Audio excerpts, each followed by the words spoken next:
Not that he's all that relevant now, but the former vice president, Al Gore, did an interview on CNN yesterday, and it's quite revealing on how the Democrats are trying to sell the Joe Biden presidency, as well as how they craft narratives around issues. You see, what's great about Al Gore is that he's really bad at being sincere. In this interview with Don Lemon, he starts by saying that Joe Biden's presidency is off to the strongest start in the first 50 days of any presidency in almost 100 years. Well, first of all, I am so proud of President Joe Biden. Really and truly, this is not a partisan comment, Don. Our country needs this kind of leadership.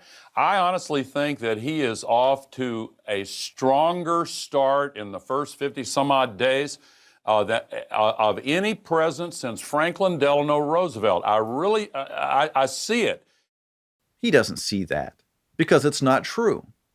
In 1932, Democrats won a huge majority in the House and Senate, and FDR signed 15 major bills in the first 100 days of his presidency.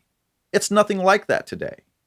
Biden's signing executive actions like crazy because the only significant thing the Democrats have gotten to Biden's desk has been through the process of budget reconciliation, where they only need a simple majority in the Senate. Because they only have a small majority in the House, and it's a 50-50 split in the Senate with Vice President Harris being the tiebreaker. They'll talk about the need to get rid of the filibuster later in the interview. You see, what CNN and the former vice president are doing is crafting a narrative. I mean, if this was Trump signing over 50 executive actions in the first 50 days, he wouldn't be celebrated for it. The narrative at CNN would be that he's a dictator. But of course, that was their narrative anyway. But the interview gets worse. Lemon tells Gore that the GOP is on a mission to suppress the black and brown vote and asks if that's our next big fight. And check out this answer.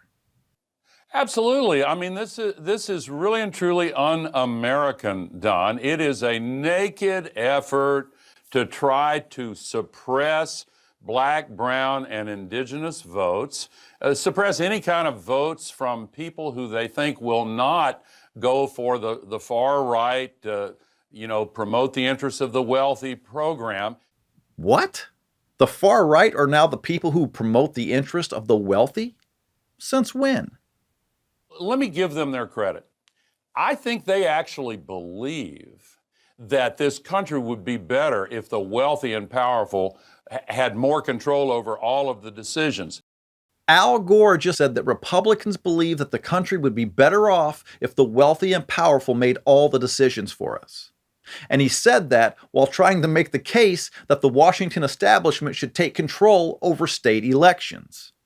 On one hand, Democrats paint Republican voters as being uneducated rednecks who are itching for the revival of the Jim Crow South. And at the same time, as the rich and powerful elites who want to tell everyone how to live. Maybe you all remember this exchange that Don Lemon had while Trump was president. Donald Trump couldn't find Ukraine on a map if you had the letter U and a picture of an actual physical crane next to it.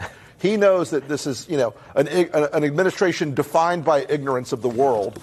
And so that's partly him playing to their base and playing to their audience, the credulous boomer Rube demo that backs Donald Trump, that wants to think that Donald Trump's the smart one and y'all elitists are dumb.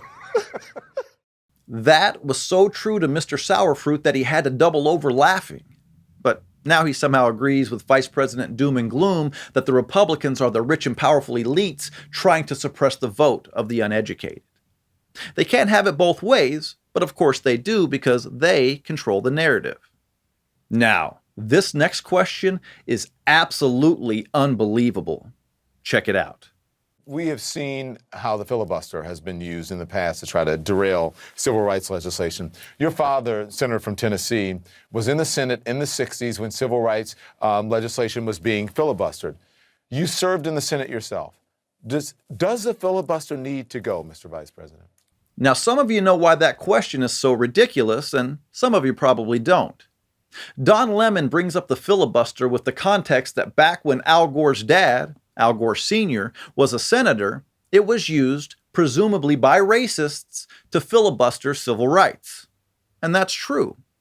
However, what goes unsaid is that it was Al Gore Sr. who filibustered the Civil Rights Act of 1964.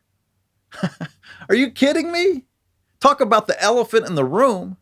Of course, according to another Democrat narrative, Al Sr. should have become a Republican after that, because they tell us the party switched sides. That after all those racist Democrats tried to stop civil rights laws from being passed, they took their racism over to the Republican Party. But that's not what happened. Gore stayed a Democrat until his political career ended in 1971. This interview is such a great example of how Democrats not only rewrite history, but how they try to rewrite the present, or craft a narrative. A friend of mine told me the other day that it was awesome now that Trump is gone because all the controversies are gone. I kind of chuckled to myself and he said, "What am I missing?" I said, "I guess kids in cages are no longer controversial, or ruling by executive fiat is no longer an issue." He said, "What do you mean?" I said, "Look, it's simple. You don't think there have been any controversies because the media you consume doesn't want there to be any. And what that really means is that many of those so-called controversies while Trump was president were just made up." Vice President Gore went on to say that he thinks they should get rid of the filibuster because it's long outrun its justification, which further proves that Democrats are not serious when they talk about working with Republicans in a bipartisan manner. That's just a political talking point without any substance. It sounds nice, but it doesn't mean anything. Let me just finish by saying that if Democrats get rid of the filibuster, it's going to be really ugly. They will be exactly who Al Gore told us the Republicans are in this interview. It will be the wealthy and powerful making all the decisions for the rest of us. The Democrats have long been the party of projection, and they want total control. That's the simple truth. Thanks for watching. If you like this video, subscribe to our channel, and if you want to become a supporting member of Blue Collar Logic, click on the link in the description and give what you can.